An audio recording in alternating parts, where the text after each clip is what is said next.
আসসালামু আলাইকুম ভিউয়ার্স, আশা করি সবাই ভালো আছেন। আজকে আমরা শিখব খুবই গুরুত্বপূর্ণ একটি কাজ, সেটা হচ্ছে ইনসার্ট থেকে আমরা শিখব এই যে হেডার, ফুটার, পেজ নাম্বার, তারপর হচ্ছে আরও দু একটা কাজ শেখার চেষ্টা করব। তো আগে আমরা প্রথমে এই তিনটা শিখব। তো মাইক্রোসফট ওয়ার্ডে যে কোনো কাজ করতে গেলে কিন্তু আমাদের হেডার, ফুটার বা পেজ নাম্বারের কাজটা জানা খুবই দরকার, যখন আমরা একাধিক পেজ নিয়ে কাজ করব, কিংবা আমার এখানে যে ফলো করতেছি আমরা দেখেন এই যে লেখাগুলো আছে, এই লেখার উপরে যদি আমরা কোনো লেখা দিতে চাই, ঠিক সেই কাজগুলো যদি আমরা করতে চাই তাহলে অবশ্যই আমাদেরকে হেডার, ফুটারের ব্যবহার করতে হবে। তো কথা না আবার চলে যাচ্ছে আমাদের মূল ভিডিওতে। যারা আমার চ্যানেলটি এখনও সাবস্ক্রাইব করেনি কাইন্ডলি সাবস্ক্রাইব করে নেবেন, আর যারা অলরেডি করে ফেলছেন তাদেরকে অসংখ্য ধন্যবাদ, এবং আমার পেজে ফলো দিয়ে রাখবেন। তো লেটস স্টার্ট।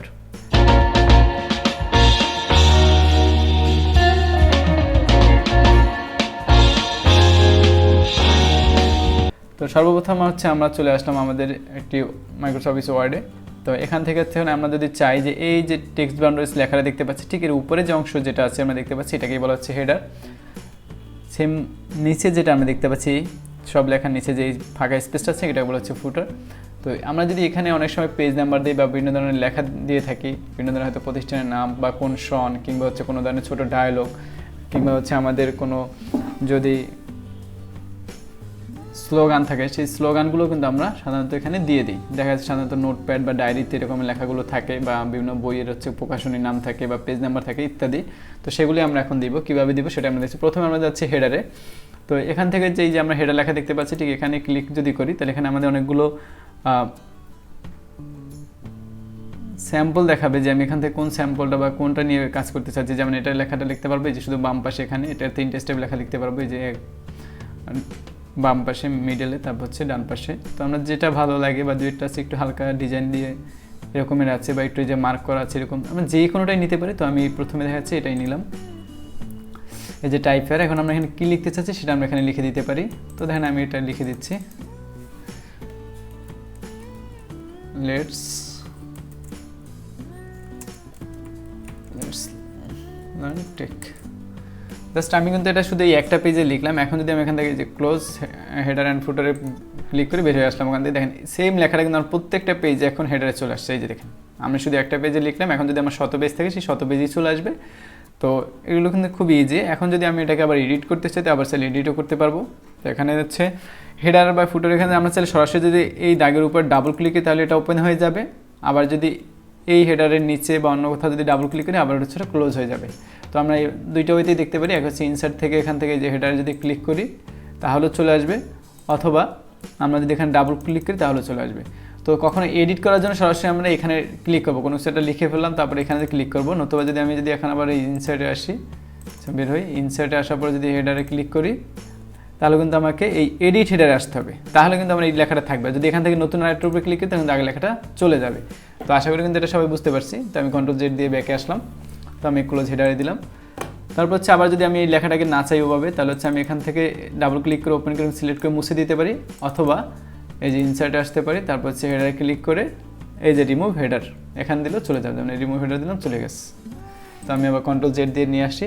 ওকে, এখন একইভাবে যদি আমি নিচে কোনো কিছু লিখতে চাই ফুটারে, দুইটার সেম লেখা ডিজাইন, সেম কাজ একইভাবে, শুধু নিচে দিতে চাইলে ফুটারে ক্লিক করবো, আর উপর দিতে হেডারে ক্লিক। তার মানে আমি এবার এইটা নিচ্ছি। তো এখানে যদি আমি লিখতে চাই, এখন হচ্ছে দেখেন আমি এখানে 3টা জিনিস অ্যাড করতে চাচ্ছি। আমি হচ্ছে কী অ্যাড করতে চাচ্ছি, আমি যখন এটা নিলাম এই ডিজাইনের ভিতরে আরও কয়েকটা কাজ আছে। তো আমি চাচ্ছি এখানে ডেট অ্যান্ড টাইম দিব। তো আমি ডেট অ্যান্ড টাইমের উপরে ক্লিক করে আমি হচ্ছে এই যে ডেটটা দিয়ে দিচ্ছি। ওকে, দেখেন ডেটটা কিন্তু চলে আসছে।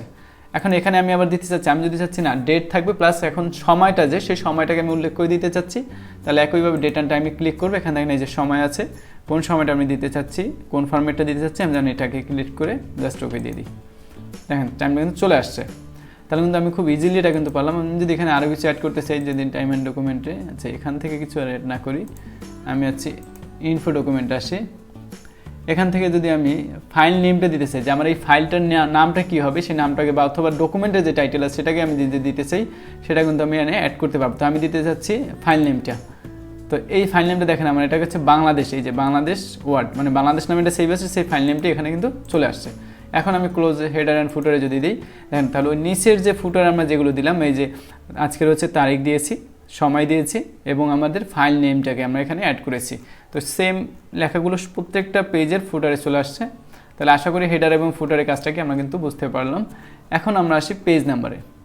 তো তো পেজ নাম্বার যদি আমরা যখন দিতে যাই তখন কিন্তু আমাদের এখন যেমন উপরে লেখা আছে নিচেও লেখা আছে, এখন কিন্তু আমি পেজ নাম্বার দিতে গেলে আমার কিন্তু লেখাগুলো চলে যাবে যে কোনো একটা, আমি হেডার দিলে হেডার লেখাটা চলে যাবে, ফুটার দিলে ফুটার লেখাটা চলে যাবে।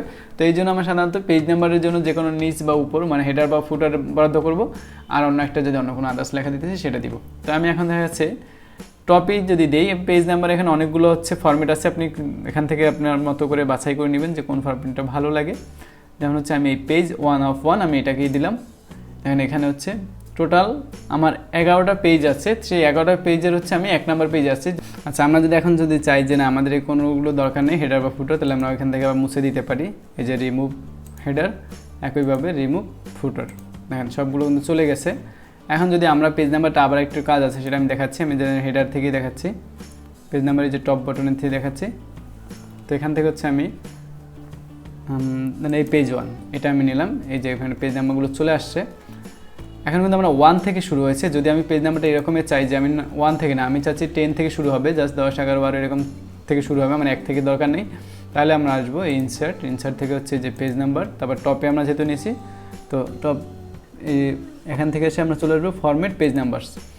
এখন এখানে হচ্ছে যে স্টার্ট অ্যাড এখান থেকে আমরা দিব ধরেন হচ্ছে 10 থেকে শুরু হবে অথবা 11 থেকে, আমি 11 থেকে দিচ্ছি, 11 থেকে শুরু হবে, জাস্ট ওকে দিয়ে দিব আমরা। দেখেন এখানে কিন্তু এখন ওই যে 11 থেকে পেজ নাম্বার আমাদের শুরু হয়েছে, 11, 12 ইত্যাদি এরকম থেকে শুরু হয়েছে। আবার যদি আমি চাই যে না আর একটু কাজ আছে, আমি এই ফরম্যাট চাচ্ছি না, অন্যটা ফরম্যাট চাচ্ছি, তাহলে পেজ নাম্বার আসবো, তারপর হচ্ছে যে ফরম্যাট পেজ নাম্বারে ক্লিক করব।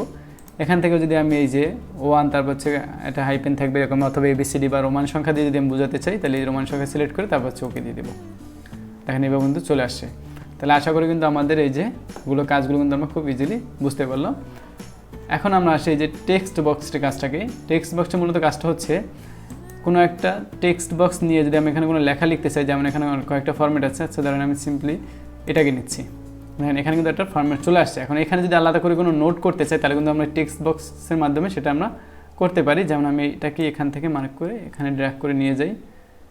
আচ্ছা, আমি প্রয়োজনে ছোট বড় করে নিতে পারবো অবশ্যই।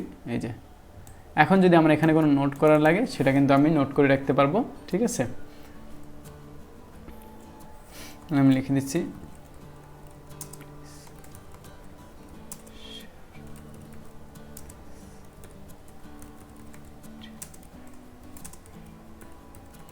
দেন আমি লিখলাম please share this video and like, এই কথাটা আমি লিখলাম। আপনারা আপনাদের যেই ধরনের লেখা দরকার বা তারপরে এটাকে যে কোনো জায়গায় চাইলে পজিশন করে রাখতে পারবেন এরকমের। তো এটা হচ্ছে টেক্সট বক্সের কাজ। তারপর হচ্ছে চলে আসি র্যাপ টেক্সটের কাজ আমরা জানি। এরপর আমি অন্য একটা কাজ আছে কুইক পার্স, ইনসার্টে ক্লিক করব। তারপর হচ্ছে যে কুইক পার্সের কাজটা হচ্ছে কি আমাদের অনেক সময় কাজ করতে গেলে একই লেখা বারবার হয়তো দরকার হয়।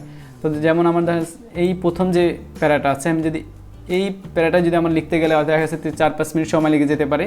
তো আমি এটাকে যদি কুইক পার্সে সেভ করে রাখি তাহলে কিন্তু খুব দ্রুত আমি লেখাটাকে যে কোনো জায়গায় আবার চাইলে অ্যাড করে নিতে পারবো। তো সেক্ষেত্রে আমাদের এখান থেকে চলে আসতে হবে যে save selection quick parts gallery. এখন এটাকে আমি যে কোনো একটা নাম দিয়ে সেভ করে দিই, যেমন এখানে বাংলাদেশ লেখা আছে, আচ্ছা আমি বাংলাদেশ নামে রাখলাম, বাংলাদেশ 1 দিয়ে দিলাম, তারপর হচ্ছে ওকে দিয়ে দিলাম। এখন আমি যদি একদম নিচের দিকে চলে আসি, আচ্ছা ধরেন ওই লেখাটা আমার এখানে দরকার, আমি এটা দিয়ে নিচে সেই লেখাটা এখন আমার এখানে দরকার। এখন আমি ওখান থেকে হয়তো কপি পেস্ট করতে পারতাম, কিন্তু আমার যদি একই লেখা আমি জানি যে এই লেখাটা আমার বারবার দরকার হবে, তখন কিন্তু এখন আমাকে তাহলে আবার কী করা লাগতো, আবার সেই খুঁজে ওই লেখাটা কোন জায়গায় লেখা আছে সেখান থেকে খুঁজে বের করে কপি করে তারপর পেস্ট করা লাগতো। এটা কিন্তু সময় সাপেক্ষ এবং হচ্ছে বারবার সময় নষ্ট হয়। তো সেটা কুইক পার্স আমি যখন সেভ করে রাখি এটা কিন্তু সব সময়ের জন্য থাকবেই। দেখেন বাংলাদেশ 1 নামে সেভ আছে। এখন যদি জাস্ট এখানে একটা ক্লিক করি সেম খুব দ্রুত লেখাটা কিন্তু চলে আসছে, কয়েক সেকেন্ড, 1 সেকেন্ড সময় লাগে নাই। তো এই ধরনের আপনার যদি আরও লেখা যে কোনো লেখা যদি আপনি করতে চান, যেমন আমি চাচ্ছি আবার এই লেখাটুকু এখান থেকে করে রাখবো কুইক পার্সে, এটাকে সিলেক্ট করে এই যে কুইক পার্স, তারপর হচ্ছে save selection to quick per gallery. এখন আপনি এটাকে যেই কোনো নামে সেভ করে রাখতে পারেন। আমি এটাকে নাম দিলাম হচ্ছে আচ্ছা স্টোন, তারপর হচ্ছে এই যে ওকে দিয়ে দিলাম। একইভাবে এখন যদি আমার মনে হচ্ছে না এই লেখাটাকে আমি এখানে দরকার, জাস্ট আমি এখানে কার্সর রেখে কুইক পার্সে আসবো। এই যে এটা হচ্ছে স্টোন নামে সেভ আছে, চলে আসছে লেখাটা। তাহলে আশা করি কিন্তু আপনারা কুইক পার্সের কাজটাও বুঝতে পারছেন। তো আর আর্টের ক্লাসটা আমরা হচ্ছে এটার জন্য স্পেশাল একটা ক্লাস করব, তো সেই ক্লাসে আপনারা পাবেন। আর ড্রপক্যাপের কাজটা হচ্ছে আপনারা অনেক সময় পেপার বা পত্রিকায় দেখতে পারি যে লেখার আমাদের যে পেপারগুলো লেখা থাকে তার প্রথম অক্ষরটা অনেক বড় করে থাকে, মানে একটু হাইলাইট করার জন্য বা একটু সুন্দর করে ফোটার জন্য। ঠিক সেটাই করার জন্য হচ্ছে আমাদের এই ড্রপ ক্যাপটা। আমি এখানে হচ্ছে যদি আসি, তারপরে হচ্ছে যে ড্রপ ক্যাপটা দিই, দেখেন এখানে এই যে প্রথম বাংলাদেশে যে বি লেখাটা কিন্তু অনেক বড় হয়ে গেছে। তো একটু কিন্তু এটা অবশ্যই তো হাইলাইটস করার জন্য এটাকে চাইলে আমি আবার আমার মতো করে বড় ছোটো করতে পারবো। তো এখন আমি এটাকে হচ্ছে নর্মাল করে দিলাম। আবার যদি আমরা কালার চেঞ্জ করে নিতে চাই, সেম এগুলোর আমরা কাজ যেভাবে জানি ঠিক আগের মতোই। এখন এই যে বি বড় লেখাটা, এটা কিন্তু আমার আছে টেক্সট বাউন্ডারির মধ্যে এই বিটা। আমি যদি চাই বিটাকে টেক্সট বাউন্ডারি বাহিরে দিব, তাহলে সেম একইভাবে ওখানে চলে আসবো আমরা, এই যে ড্রপ ক্যাপ, তারপরে এই যে ইন মার্জিন, তাহলে কিন্তু এটা আমার হচ্ছে মার্জিনের ভিতরে আছে। আর যদি আমি টেক্সট বাউন্ডারির মধ্যে নিয়ে আসি, তাহলে আমাকে যেটা করতে হবে সেটা হচ্ছে এখান থেকে ড্রপ ক্যাপ থেকে ড্রপ এটা দিতে হবে। আর যদি আমি এটাকে না চাই, আবার এখান থেকে নাম দিয়ে দেবো। তাহলে আশা করি আমরা এই কাজগুলো আজকে বুঝতে পারলাম। তো আপনারা এইভাবে একটু প্র্যাকটিস করেন, অবশ্যই পারবেন। সবাইকে অসংখ্য ধন্যবাদ। আসসালামু আলাইকুম। আর কোনো কিছু না বুঝলে অবশ্যই আমাদেরকে কমেন্টে জানাবেন।